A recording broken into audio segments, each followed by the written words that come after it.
विधानसभा निवडणुकांच्या तारखा ज्या आहेत त्या लवकरच जाहीर होण्याची शक्यता आहे आणि त्या पार्श्वभूमीवर सर्वच राजकीय पक्षांनी तयारी सुरू केलेली आहे। याच पार्श्वभूमीवर आज नाशिकमध्ये राष्ट्रवादी काँग्रेस शरदचंद्र पवार पक्षाची शिवस्वराज्य यात्रा जी आहे ती नाशिकमध्ये दाखल होत आहेत। आपल्यासोबत आहेत शरद पवार गटाचे शहराध्यक्ष गजानन शेलार। आपण त्यांच्याशी चर्चा करूयात की कसं नियोजन असेल, शिवस्वराज्य यात्रा आज नाशिकमध्ये दाखल होते।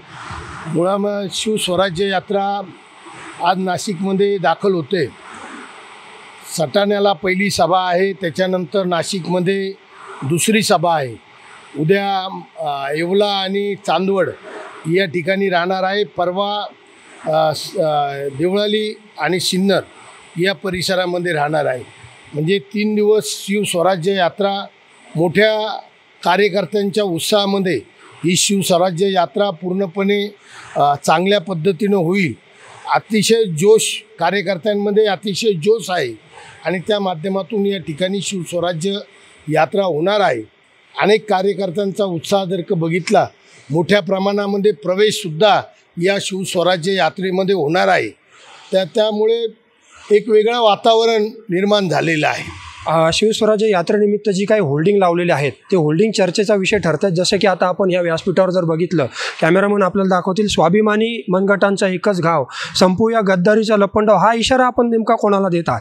ज्यांनी गद्दारी केली त्या लोकांना आम्ही इशारा देत आहोत आणि ज्यांनी गद्दारी करायला लावलेलं भाग पाडलेला आहे त्या लोकांसाठी हा इशारा आहे।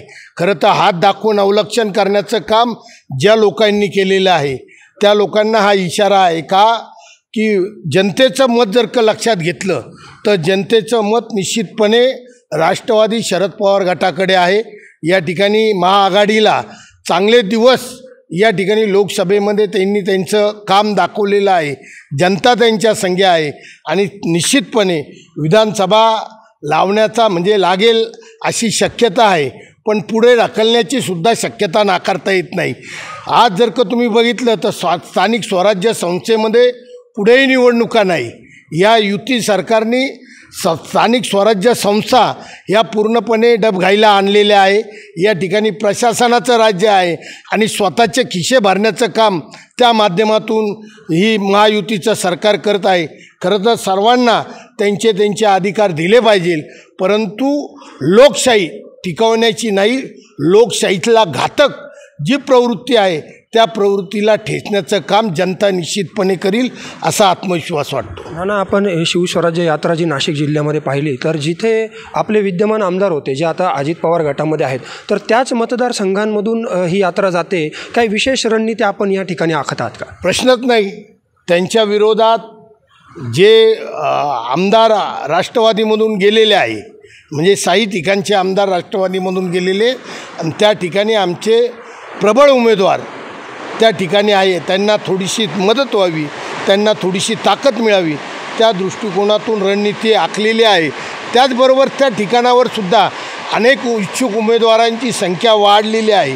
त्या जागा निश्चित असल्यामुळे त्या ठिकाणी संख्या वाढलेली आहे, परंतु वशिल्याचा उमेदवार न देता जनतेच्या सर्वेमध्ये जो उमेदवार आघाडीवर राहील त्या उमेदवाराला उमेदवारी दिली जाईल, हे सुद्धा आम्ही उमेदवारी अर्ज भरताना सांगितलेलं आहे आणि तेच सर्व उमेदवारांनी एकनिष्ठेनं पक्षाबरोबर राहावं अशी सुद्धा शपथपत्र लिहून घेतलेलं आहे। पण मग राष्ट्रवादी नाशिकमध्ये किती जागांवर दावा करते, किती जागा आपण लढू इच्छितात?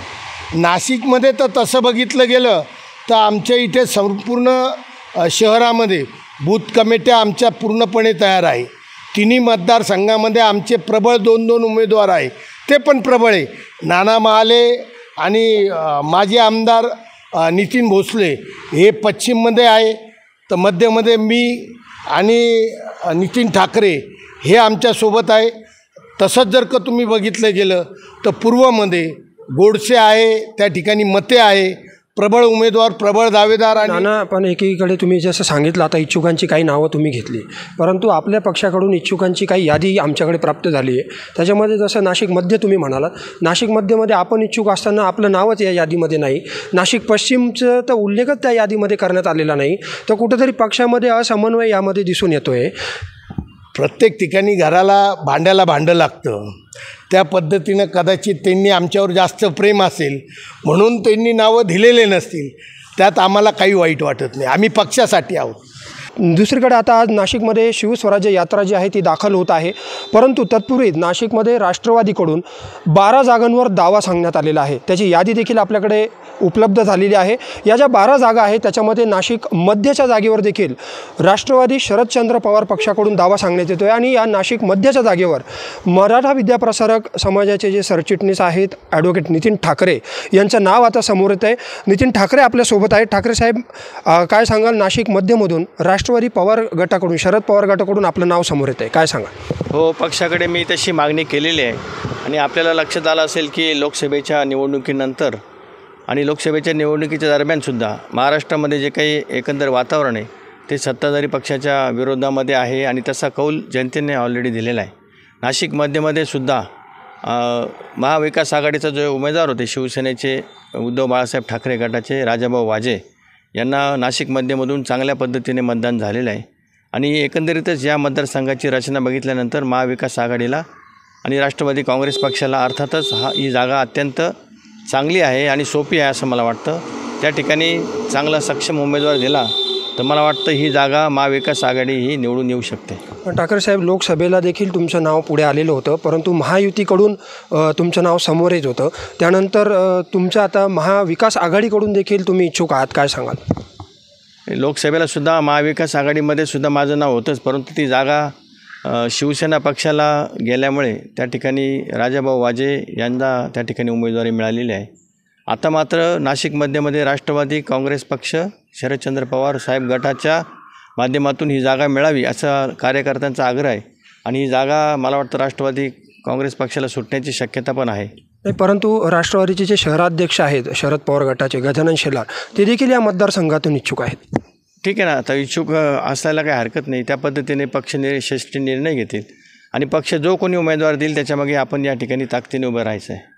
बघितलं तर आपण हे होते ॲडव्होकेट नितीन ठाकरे. त्यांनी सांगितलं की नाशिक मध्य या मतदारसंघामधून शरद पवार गटाकडून ते इच्छुक आहेत आणि तशी मागणी देखील त्यांनी पक्षाकडे केलेली आहे. दुसरीकडे आपल्यासमोर जे होल्डिंग आपल्याला या ठिकाणी दिसते की स्वाभिमानी मनगटांचा एकच घाव, संपूया गद्दारीचा लपंडाव, या माध्यमातून या होल्डिंगच्या माध्यमातून कुठेतरी अजित पवार गटाला कुठेतरी या ठिकाणी इशारा हा देण्यात आल्याचा आपल्याला दिसून येत आहे. हे होल्डिंग जे आहेत नाशिक शहरामध्ये हा चर्चेचा विषय ठरत आहे. आज शिवस्वराज्य यात्रा जी आहे ती नाशिकमध्ये दाखल होत आहेत.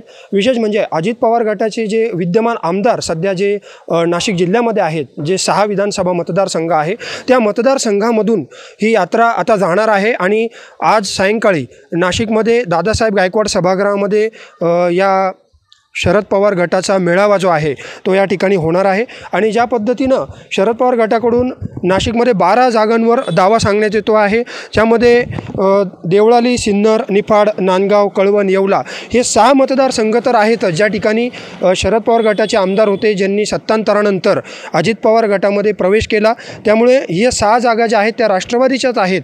त्यामुळे असा दावा करत शरद पवार गटाकडून या 6 मतदारसंघांव्यतिरिक्त नव्यानं चांदवड असेल, बागलाण, नांदगाव, मालेगाव बाह्य, नाशिक मध्य, नाशिक पूर्व या जागांवर देखील दावा सांगण्यात येतो आहे. म्हणजे शहरातील जिल्ह्यातील जे 15 मतदारसंघ आहेत त्या 15 मतदारसंघापैकी एकूण 12 मतदारसंघांवर दावा सांगण्यात येतो आहे. त्यामध्ये नाशिक पश्चिमच्या देखील जागेवर दावा सांगितला जातो आहे, परंतु या यादीमध्ये कुठेही नाशिक पश्चिमचा उल्लेख करण्यात आलेला नाही. माजी आमदार नितीन भोसले या मतदारसंघातून इच्छुक आहेत, परंतु ही जी यादी आपल्याकडे प्राप्त झाली आहे, जिल्हाध्यक्ष कोंडाजी आव्हाड यांच्या सहीनं जी यादी आपल्याकडे प्राप्त झालेली आहे त्याच्यामध्ये नाशिक पश्चिमचा उल्लेख करण्यात आलेला नाही.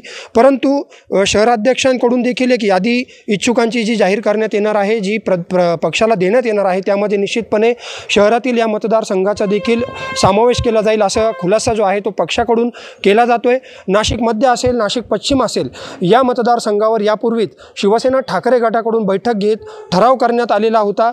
ठराव करण्यात येऊन त्यामध्ये सुधाकर बडगुजर यांची नाशिक पश्चिममधून आणि माजी आमदार वसंत गीते यांची नाशिक मध्यमधून उमेदवारी देण्याच्या बाबतीचा हा ठराव जो आहे तो पक्षाकडे पाठवण्यात आलेला आहे आणि या जागांवर राष्ट्रवादी शरदचंद्र पवार पक्षाकडून देखील दावा सांगितला जातो आहे. आज आपण जर बघितलं तर नाशिकमध्ये शिवस्वराज्य यात्रा दाखल होते आणि त्या पार्श्वभूमीवर जी होल्डिंग जी बॅनरबाजी या शहरामध्ये जी केली जाते त्यामध्ये हे होल्डिंग चर्चेचा विषय ठरते. स्वाभिमानी मनगटांचा एकच घाव, संपवूया गद्दारीचा लपंडाव या माध्यमातून अजित पवार गटाला कुठेतरी इशारा देण्यात आल्याचं या ठिकाणी दिसून येते. कॅमेरामन भाऊसाहेब पवारसह मनीष कटारिया, माय महानगर, नाशिक.